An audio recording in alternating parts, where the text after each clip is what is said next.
Last Sunday night, we heard President Obama deliver the message that Americans have been waiting for since September 11th, 2001. It's a very rare thing when so many people across the world observe the loss of life with something other than regret.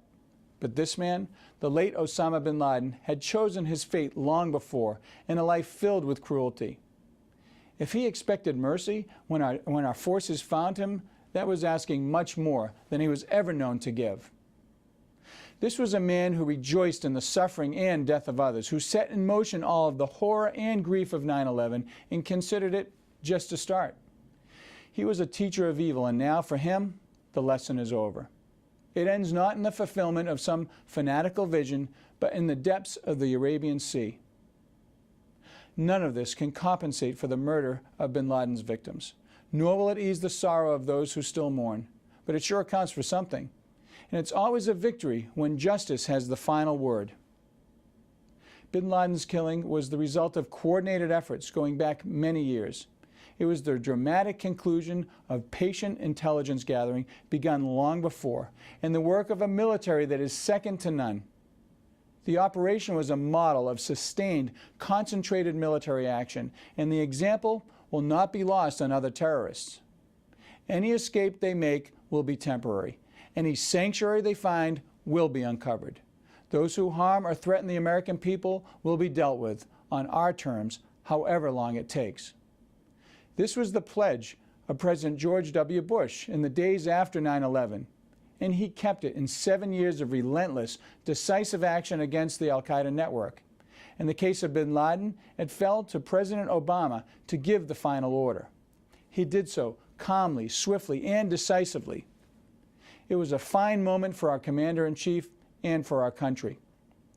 Above all, this past week has reminded us of the skill and special courage of those who choose to take on the toughest missions in service to America. Our combat forces are the ones we call when the need is the greatest. They give their all and seek no special praise for what they do. They're the best we have. And what great news it was on Sunday night that the mission to kill bin Laden succeeded and every man came back safely. The men and women of the armed services have sacrificed so much already in the war on terror. And as much as we all wish it could be ended as suddenly as it and as permanently as the career of bin Laden, the war goes on. And it still demands our attention and our commitment to victory. The troop surge of last year has made a difference in Afghanistan, and we can't surrender those gains to what's left of the Taliban. Early in the conflict, America and our allies devastated the al-Qaida network in Afghanistan.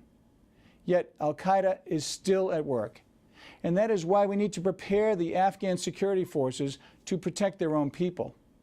We must ensure that Afghanistan does not once again become a sanctuary for terrorists. After so many years, there's a temptation to despair of ever gaining a final victory against our enemies. But if we've learned anything this past week, it's that our patient commitment to even the hardest objectives will be rewarded. We all heard it said that bin Laden was beyond our reach, in some remote corner of the earth, and after almost a decade, we could surely never find him. But let me tell you, it's always a mistake to bet against American resourcefulness and determination. These qualities led us to the man who started this war. They will lead us to victory in that war. And as always, the credit will belong to the skill and raw courage of the armed forces of the United States of America. May God bless them all, and may He always watch over the country they serve. This is Senator Scott Brown. Thank you for listening.